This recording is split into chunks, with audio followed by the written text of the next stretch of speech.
Tawag sa pagsamba, sapagkat gayon na lamang ang pag-ibig ng Diyos sa sangkatauhan, kahit ibinigay niya ang kanyang kaisa-isang anak, upang ang sino man sumampalataya sa kanya ay hindi mapahamak, kundi magkaroon ng buhay na walang hanggan.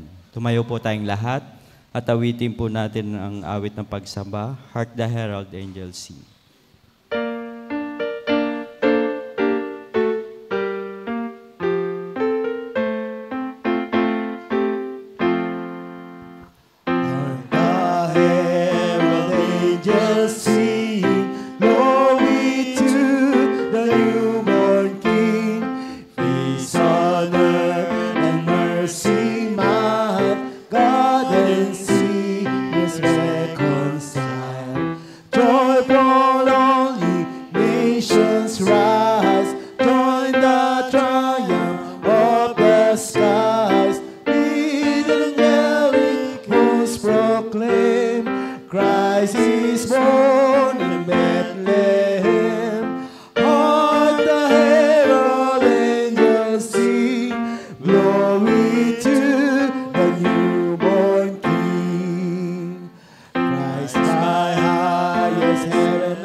Tayo po ay manalangin.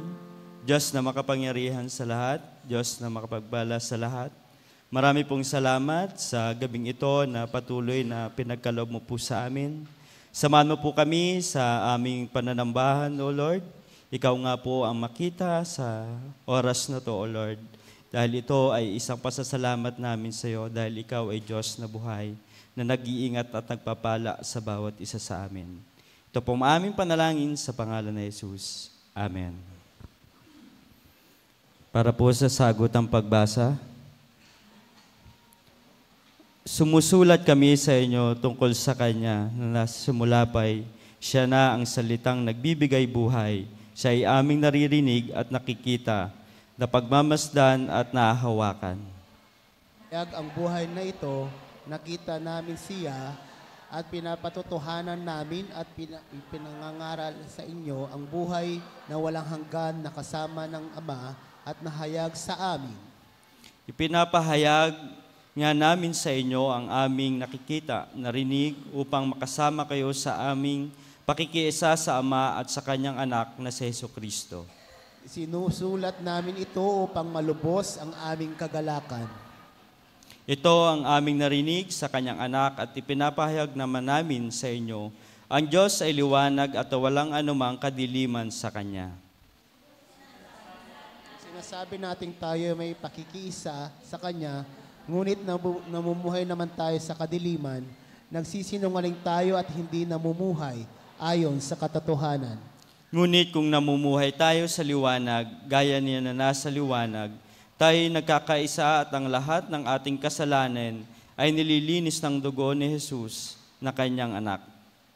Kung sinasabi natin tayo ay walang kasalanan, dinadaya natin ang ating sarili at wala sa atin ang katotohanan. Tayo pong lahat.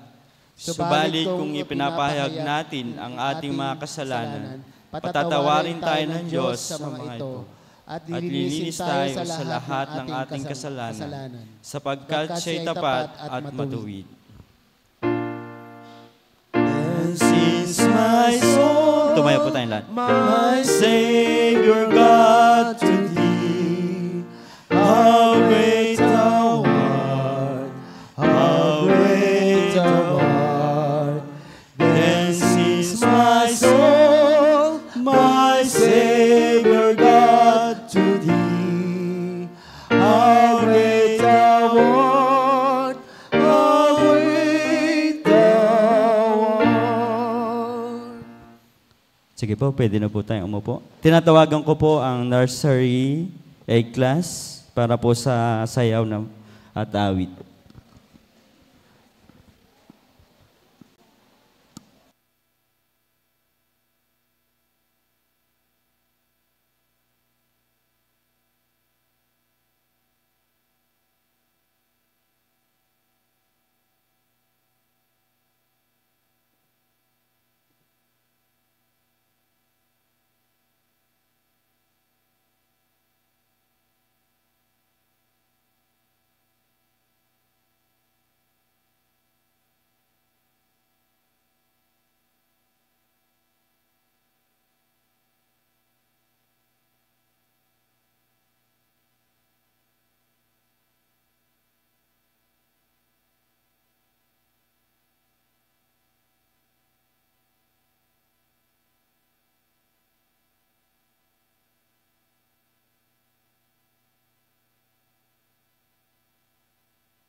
Sent His Son, He's the Savior of the world, and now we can call Him friend.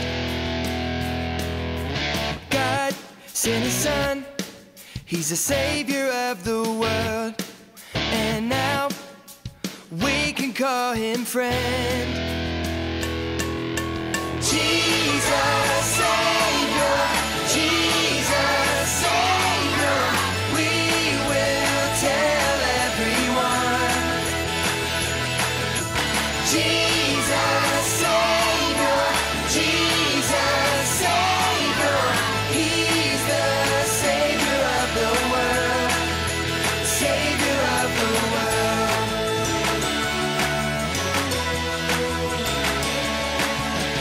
God sent His Son, He's the Savior of the world, and now we can call Him friend. God sent His Son, He's the Savior of the world, and now we can call Him friend. Jesus, Savior, Jesus, Savior, we will tell everyone. Jesus, Savior, Jesus, Savior, He's the Savior of the world, Savior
Magsitayo po ang lahat para po sa pagbasa ng salita ng Diyos. Nang pasimula ay naroon na ang salita. Ang salita ay kasama ng Diyos, at ang salita ay Diyos. Sa pasimula ay kasama na ng Diyos ang salita. Nilikha ang lahat ng bagay sa pamamagitan niya, at walang anumang nalikha ng hindi sa pamamagitan niya. Nasa Kanya ang buhay, at ang buhay ay siyang ilaw ng sangkatauhan. Nagliliwanag sa kadiliman ang ilaw, at hindi ito nagapi kailanman ng kadiliman. Sinugo ng Diyos ang isang tao na nagngangalang Juan, na parito siya upang magpatotoo tungkol sa ilaw at upang ang lahat ay sumampalataya sa pamamagitan niya. Hindi siya ang ilaw, subalit naparito siya upang magpatotoo tungkol sa ilaw. Ito ang tunay na ilaw. Dumarating ito sa sanlibutan upang magbigay liwanag sa lahat ng tao.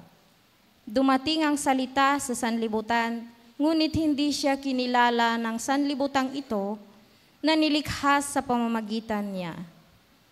Pumunta siya sa kanyang bayan, ngunit hindi siya tinanggap ng sarili niyang kababayan. Subalit ang lahat ng tumanggap at sumampalataya sa kanya ay binigyan niya ng karapatang maging anak ng Diyos. Hindi dahil sa sinilang sila ayon sa kalikasan o sa kagustuhan o sa kagagawan ng tao, kundi ayon sa kalooban ng Diyos. Naging tao ang salita at nanirahan sa piling namin. Nakita namin ang kaluwalhatiang tunay na Kanya bilang kaisa-isang anak ng Ama. Siya ay puspos ng kagandahang loob at ng katotohanan. Ito po ang salita ng Diyos.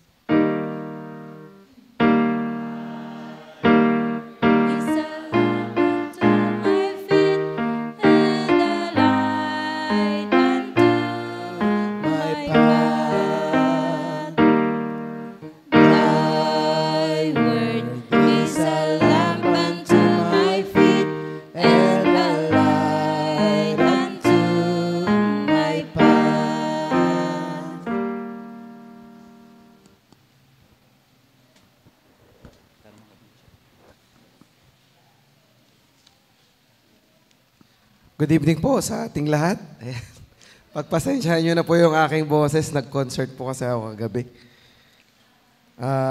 Pag-isip ko kanina umaga, ganito na yung aking boses. Para ako nakahigop ng helium.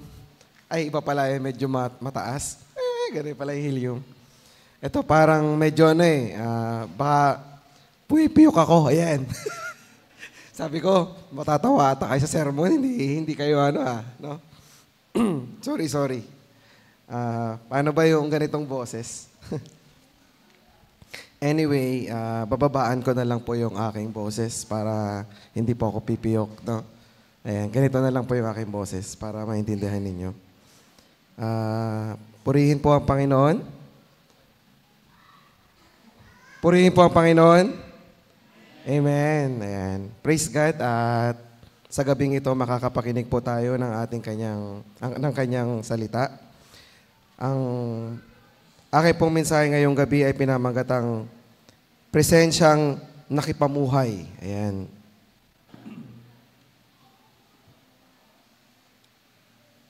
Bago po tayo mag-start, manalangin po tayo ulit.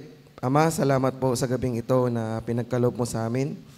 Salamat po sa buhay at kalakasan. Salamat, Panginoon, sa presensya mo. Kami nakarating dito ng matiwasay, Father God. Salamat din po sapagkat ikaw ang Diyos ang patuloy na bibigay sa amin ng kalakasan sa araw-araw. Purihin ka, Ama. Ikaw ang maitaas, Father God. Ito po ang aming panalangin sa pangalan ni Jesus. Amen. Ang hindi makalimutang kasaysayan sa buong mundo na nagpabagsak sa ekonomiya, kumitil ng maraming buhay, tumigil ang maraming trabaho, tumigil ang pag-ikot ng buong mundo, ang COVID-19. Isa ito sa kasaysayan ng sangkatauhan na nagpaiyak, nagpalugmok, at marami ang nanghina pisikal, emosyonal at espiritual. May pagkakataon na para bang nawawalan na tayo ng pag-asa dahil hindi dinirinig ang ating mga panalangin. Marami ang nagtatanong, kailan kaya matapos ang pandemya na ito? Marami ang na-depress, intelektual na apektuhan, matuling lumipas ang araw, buwan at mga taon. Malayo na tayo sa minsalang pandemya. Unti-unti nang bumabangon ang buong mundo sa ekonomiya. Kalusugan, pamilya, negosyo, trabaho, at ang pinakamahalaga ay ang ating mga pagtitipon na mananampalataya na purihin ang Diyos at magpatuloy sa paglilingkod. Kapatid, umaarangkada na nga tayo. Tara na pong bumangon. Tara na pong bumangon. At sa mundo na bumabangon, mayroong Hesukristo sa araw ng Pasko na siyang pag-asa nating pagbangon. John 1:14. So the Word became human and made His home among us. He was full of unfailing love and faithfulness, and we have seen His glory, the glory of the Father's one and only Son. Ilagay natin ang pag-asa sa Diyos habang tayo'y bumabangon. Kung tayo ay galing sa mabigat at matinding pagbagsak, madali po kayang bumangon? May mga karanasan tayo, di ba po? Bumabagsak tayo, may mga matitinding pagsubok na tayo ay nararanasan. Marahil ang sagot ay hindi. Lalo't higit kung hindi mo alam kung sino ang kakapitan. Sa ating talata, pinapatunayan ni Apostol Juan na ang tao ay naging salita at nanirahan sa mundo. Tumukoy ito kay Hesukristo. When Christ was born, God became a man. Si Kristo na ating Diyos ay tumira sa mundo. Nanirahan siya sa piling ng kanyang mga alagad. Nakipamuhay siya sa mga may sakit, sa mga may hirap na tao, sa mga makasalanan, sa mga nahihirapan, sa mga sinasapian ng demonyo. Nangaral siya sa mga tao upang sila'y tulungan at bigyan ng pag-asa sa buhay. Mas madaling isipin na wala na tayong magagawa, no? Lalo kapag sobrang laki na ng pagsubok o suliranin, mas madaling sumuko at isuko ang pag-asa. Maging ang pananampalataya natin, no? Susuko na natin. Ngunit tayong mga mananampalataya ay hindi madaling sumuko. Lumalaban po tayo hanggang tayo ay magtagumpay. Ngayong bumabangon na po tayo, mayroong Hesukristo na nakipamuhay sa araw ng Pasko upang tayo ay dulutan ng tunay na pag-asa. Sa Diyos, may pag-asang hindi namamahiya o bumibigo. Tandaan po natin yun, ha? Sa Diyos, may pag-asang hindi namamahiya at o bumibigo. No? Marami bang nabigo sa atin nung nag-break ang Katniel? Ha? Isa ba kayo doon sa nabigo? O isa kayo sa umaasa na sila ay magbabalikan pa? No? Sabi po sa Roma 5:5, at hindi tayo binibigo ng pag-asang ito sapagkat ang pag-ibig ng Diyos ay ibinuhos na sa ating mga puso sa pamamagitan ng Espiritu Santo na ipinagkaloob sa atin. Ngayong Pasko, saan man tumingin o bumaling, mapupuno ka ng pag-asa. Sapagkat si Kristo nakipamuhay noon hanggang ngayon ay hindi siya nagbago. Natulungan tayo at alalayan sa pamamagitan ng kanyang banal na Espiritu. Hindi tayo nabubuhay ng kawalang katiyakan o kawalan ng pag-asa. Maraming plano ang Diyos na pawang magaganda. Habang tayo ay unti-unti nang bumabangon, mag-abang na po tayo ng mabubuting bagay na gagawin ni Lord sa ating pagbangon. Sabi sa awit 27:14, magtiwala kayo sa Panginoon, magpakatatag kayo, at huwag mawalan ng pag-asa. Magtiwala lamang kayo sa Panginoon. Habang bumabangon, no, the unfailing love and faithfulness ni Lord ay kasama po natin. Nakita at naranasan natin ng mga alagad ang walang humpay na pag-ibig at katapatan ng ating Panginoong Hesus. Tumutukoy ito sa perfect love ni Lord and unchanging. Hindi nagbabago, no? Meaning, no matter how many times we fail, no matter how many times na nahihirapan tayo, no matter how many times na bumagsak tayo, God's unfailing love is our refuge. No?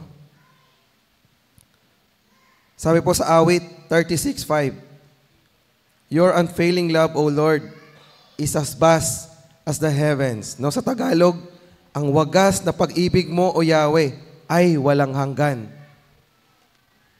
So, si Lord pala, pag inibig natin siya, no? Walang hanggan pala yung pag-ibig sa atin, Lord. Ibig sabihin, Lord, ibig sabihin yung pag-ibig mo masigit pa sa pag-ibig ng jowa ko. Lord, yung pag-ibig mo higit pa pala sa pag-ibig ng asawa ko.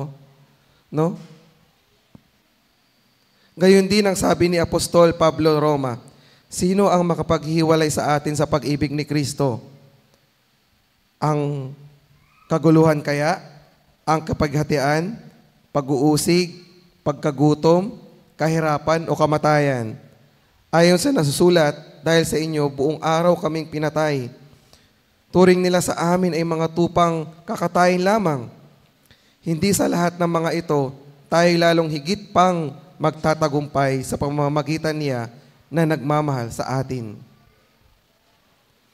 Ang pag-ibig ng Diyos sa atin, sa ating pagbangon ay lumilikha ng tagumpay. Pagbabago, pag-unlad, sapagkat mas malaki ang pag-ibig ng Diyos sa ating mga kalagayan at sitwasyon. Tandaan po natin yun, mas malaki ang pag-ibig ng Diyos sa ating mga kalagayan at sitwasyon. 1 Peter 4:8, sapagkat ang pagmamahal ay pumapawi ng maraming kasalanan. Pag-ibig na wagas at walang kapantay. Ramdam niyo po ba yung pag-ibig ni Lord? Amen? Samahan po tayo ng presensya ng pag-ibig ng Diyos. Ang sabi po sa isang awit, katapatan mo o Diyos, tunay at dakila. Sa nalalapit na Paskong darating, marami tayong naiisip na mga pangangailangan o sa pagdiriwang, marami tayong naiisip. Kapag pag-uusapan ang katapatan ng Diyos at pagbangon ng lahat ng aspeto sa ating buhay, ito ay nagpapahayag na hindi ka magkukulang sa anumang mga pangangailangan dahil tapat po ang Panginoon. Marahil siguro ang iba sa atin iniisip, anong ihahanda ko sa Pasko? Anong ihahanda ko sa bagong taon? No?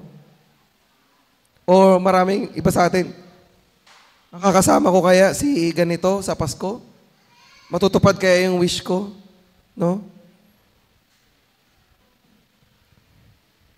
Ayon kay Apostol Pablo, 1 Corinto 10:13, tapat ang Diyos at hindi niya pinapahintulot na kayo'y subukin ng higit sa inyong makakaya. Habang nasa proseso tayo ng pagbangon ngayon, umaasa po tayo sa katapatan ng Diyos sa kanyang pangako na hindi niya tayo iiwan ni pababayaan man. Ang kanyang presensya sa pamamagitan ng banal na Espiritu ay mararanasan ng lahat ng mananampalataya ngayong Pasko na siyang maging kagalakan sa pagdiriwang ng Kapaskuhan. Kung itutuon lang po natin sa katapatan ng Diyos ang ating pagbangon, makakaasa po tayo na buhay ang Pasko natin. Mapupuno tayo ng pagpapala na higit sa ating mga inaasahan, gayon din po sa pagpapalang espiritual. The glory of God's presence through His Son, Jesus Christ. Ang sabi ni Juan, we have seen His glory. Na po?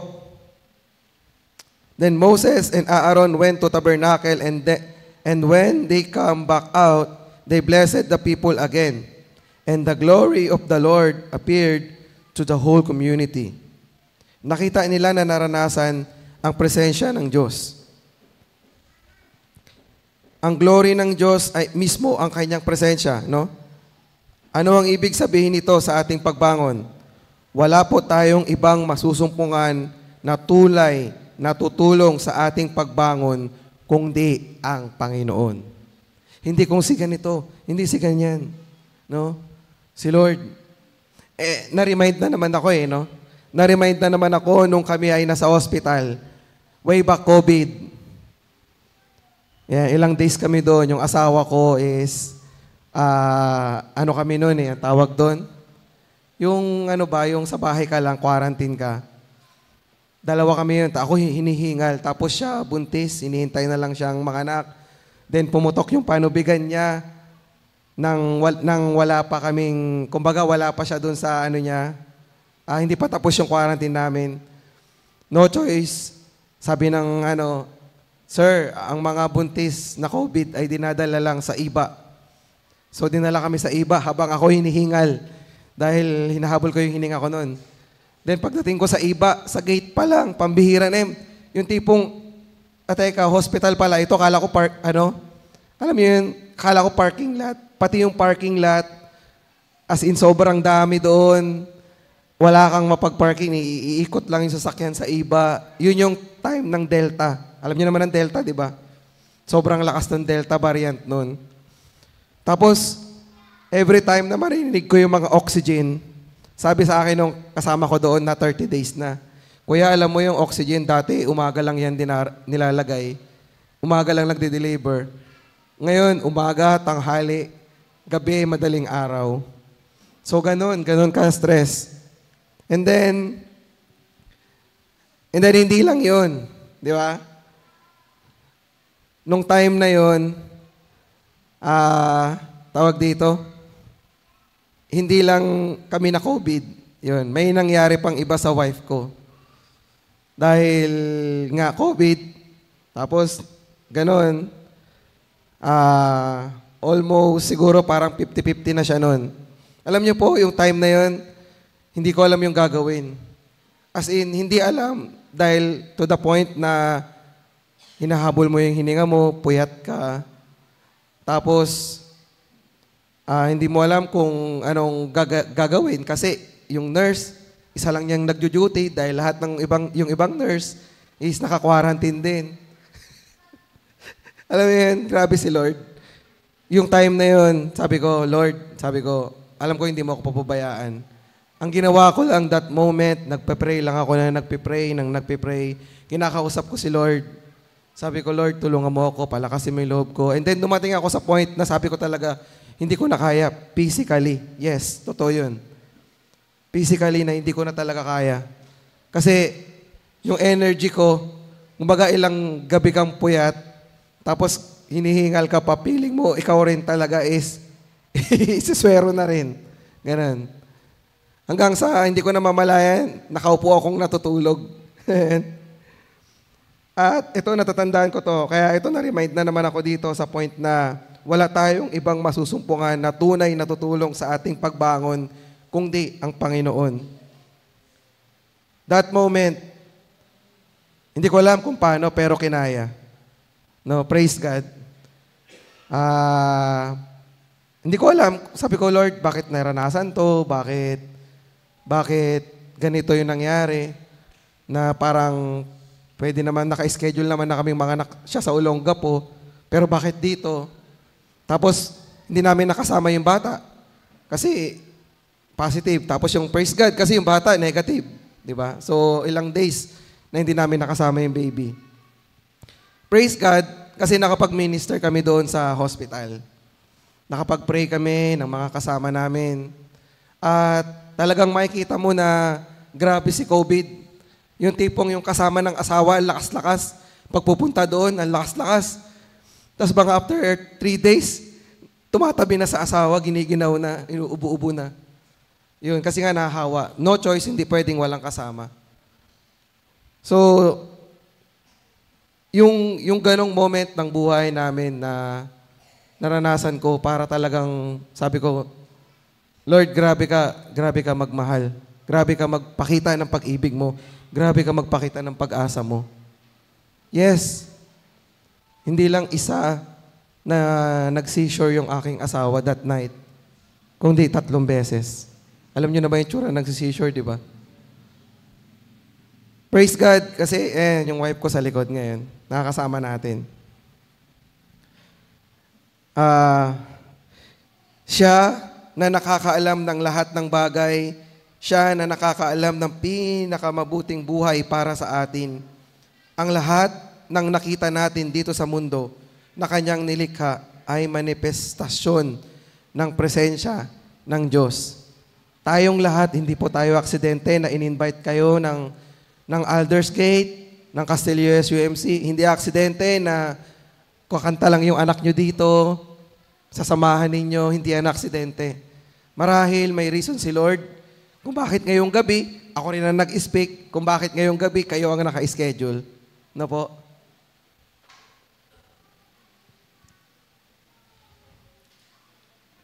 Sabi po dito, ang lahat ng nakikita natin dito sa mundo ay kanyang nilikha at manifestasyon ng presensya ng Diyos. Tingnan niyo po natin yung katabi nga natin.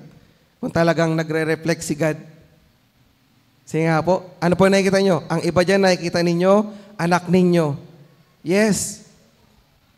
Yung anak ninyo, isa yan sa pagpapakita kung gaano kayo kamahal ni Lord. Kasi biniyayaan niya kayo, pinagkatiwalaan niya kayo ng buhay na ganyan. Ganon din yung kanyang mga magulang, yung mga kaibigan ninyo. Gayunman, marami tayong nakikita sa mundo na walang kinalaman sa Pasko, na tila humihila na sa ating paningin upang lumikha ng Pasko. Huwag po tayong matukso sa mga material na bagay, kundi asamin natin na maranasan ang presensya ng Panginoon ngayong Kapaskuhan. Sapagkat si Kristo mismo, ang Pasko, na siya nating tunay na pag-asa mula para tayo ay makabangon. Ikaw ba'y nakabangon na? O ikaw ay nagsisikap pa ring makabangon sa mga kahirapan at sitwasyon na mabibigat? Pinipilit po nating bumangon sapagkat meron tayong malinaw na dahilan. Meron tayong katiyakan. Meron tayong pag-asa na magpapalakas, magpapasigla, at magbibigay ng tamang direksyon. Makapangyarihan ang ating pag-asa, maaasahan siya. Siya ay si Jesus, na isinilang sa mundo upang maging pag-asa ng lahat ng mananampalataya. Sa ngalan ng Ama at ng Anak at ng Banal na Espiritu. Amen.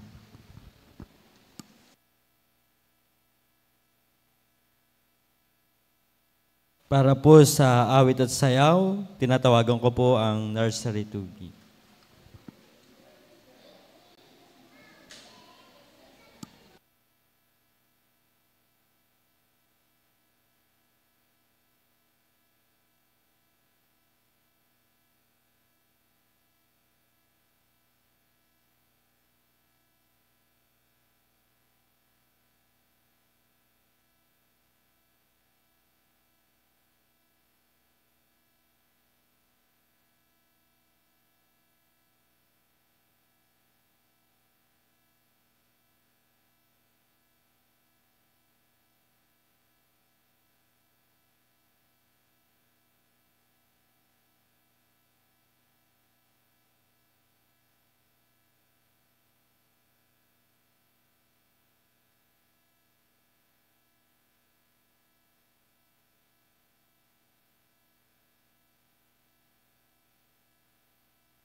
para po sa paghahandog. Ang bawat isa ay dapat magbigay ayon sa kanyang pasya, maluwag sa loob at hindi napipilitan lamang, sapagkat inilibig ng Diyos ang nagbibigay ng may kagalakan. Magagawa ng Diyos na pasaganain kayo sa lahat ng bagay at higit pa sa inyong pangangailangan, upang sumagana kayo para sa mabuting gawa.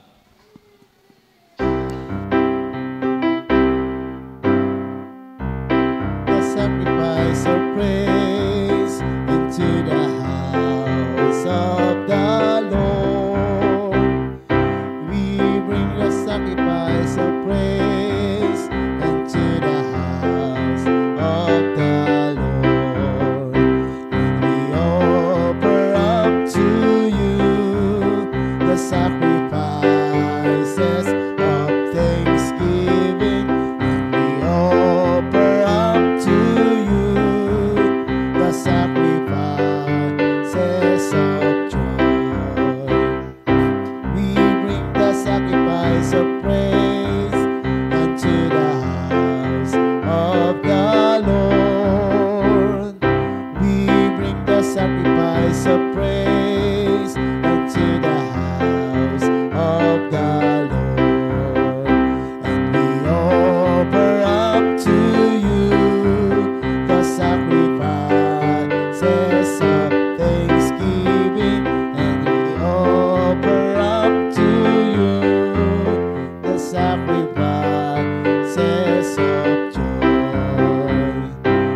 We bring the sacrifice of praise into the house of the Lord. We bring the sacrifice of praise into the house of the Lord. And we offer up to you the sacrifices of thanksgiving. And we offer up to you the sacrifices of joy. Purihin ang nagpapala, Diyos ng buong sanglilikha. Purihin sa kalangitan, Ama, Anak, Diwang Banal. Amen. Aming Diyos, aming Ama, salamat po sa lahat ng mga biyaya na lagi naming nararanasan mula sa iyo. Tunay nga po na ang iyong mga pangako na ikaw ay magkakaloob, that you will provide, patuloy mo pong ginagawa at ginaganap para sa amin. Kalugdan niyo po kami na ibalik sa iyo ang mga handog na ito bilang isang hain ng pagpapasalamat.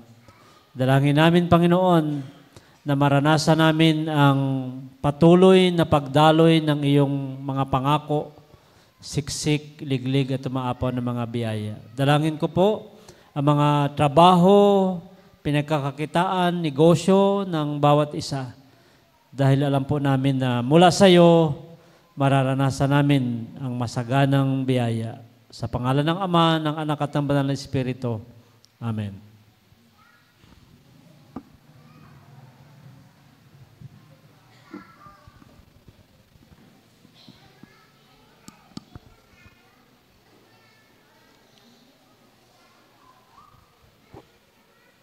Para po sa awit at pagtatalaga at pasasalamat, awitin po natin Away in a Manger.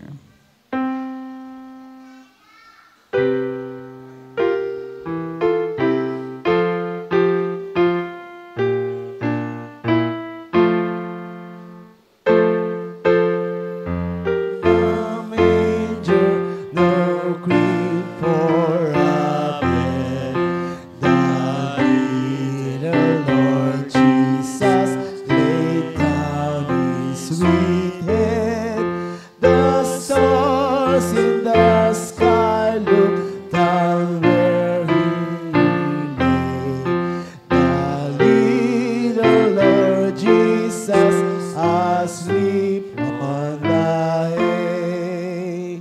The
Aming Ama at aming Diyos, sa amin pong pangatlong simbang gabi, lumalapit po kami na mayroong pagpapasalamat.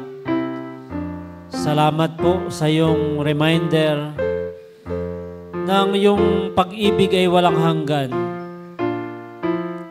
Sa pamagitan ng pag-ibig na yan, ikaw po ay nagkatawang tao at nakipamuhay ka sa amin. Mula noon hanggang ngayon, sinasamahan niyo po kami. At sa bawat yugto ng aming buhay, hindi niyo po kami iniiwan at hindi niyo po kami pinapabayaan. Maging sa panahon ng mga pagsubok at problema, nandyan ka upang kami po ay iyong pagtagumpayin.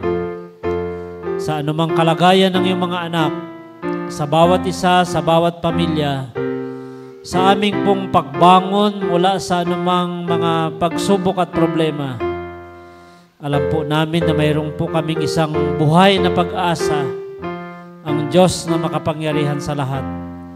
Ang unang Pasko ay nagbigay ng pag-asa sa amin na hindi kami susuko sapagkat sinasamahan niyo po kami sa lahat ng pagkakataon sa aming mga buhay. Salamat po ngayong gabi.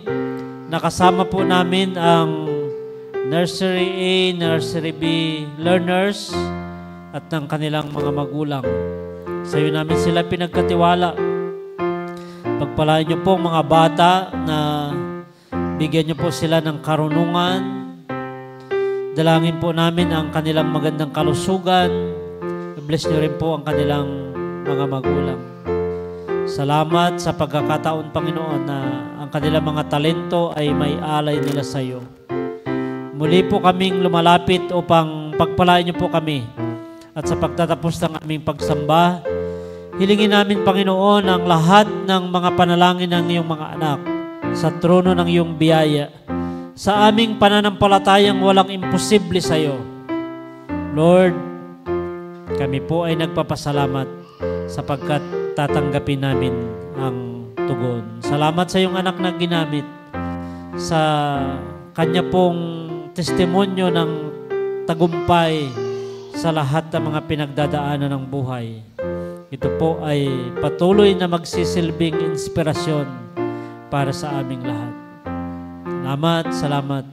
Ikaw ang may taas at madakila. Ito po ang aming samo at panalangin sa pangalan lamang ng aming Panginoong Kristo. Amen. Mga kapatid, tanggapin natin muli ang pag-ibig ng Diyos na hindi kumukupas. Maranasan natin ang kagalakan, bunga ng kanyang pagliligtas. Tanggapin natin muli ang lahat ng kanyang mga pangako at masaganang biyaya. Ngayon, bukas at magpakailanman. Sa pangalan ng Ama, ng Anak at ng Banal na Espiritu. Amen.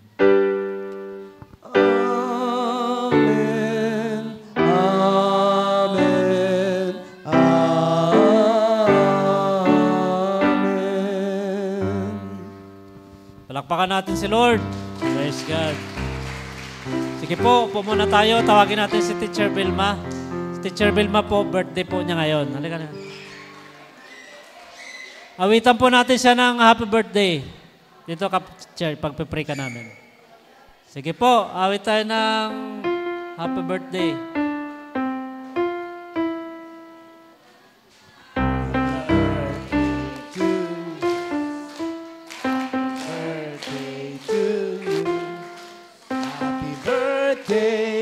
Happy birthday, happy birthday to you.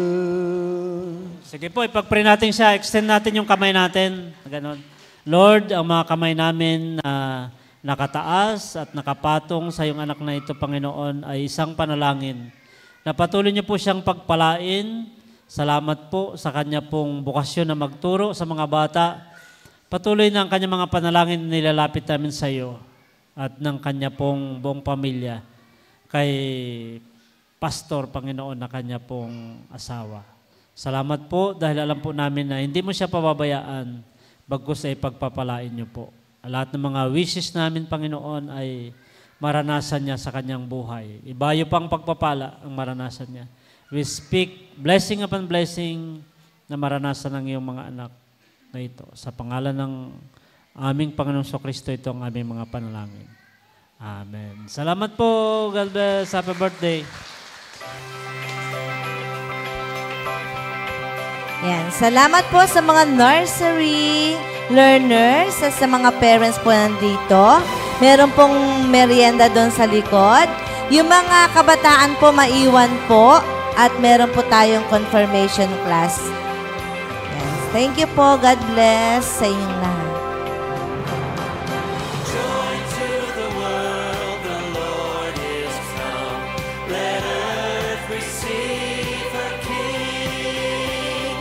Let every heart prepare him room. And heaven and nature sing, and heaven and nature sing. And heaven and nature sing.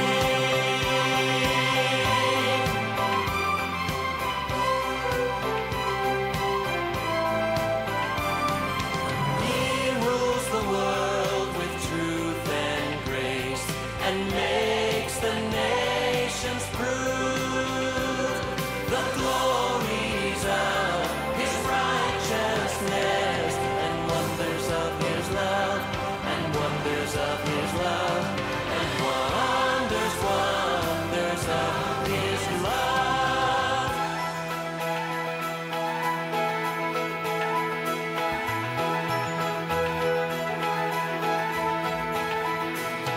Angels we have heard on high, sweetly singing o'er the plains, and the mountains in reply echo back their joyous strain. Lahat po ng nursery na nandito, picture daw po tayo. Lahat ng nursery. O, dali. Dito tayo sa harapan. Lahat po ng nursery na nandito. O, go na, dali. Picture na. Punta na kayo dito sa harapan. Dali. Gusto niyo ba yan sa ano? Sa may Christmas tree? O, dito, dali. Paano ba? Si Jervil mapatulong. O, dito tayo sa may Christmas tree. Yan. Adi ka na rito. Wala rin mga pink. Halika dito. Sino pa dyan? Si Hera.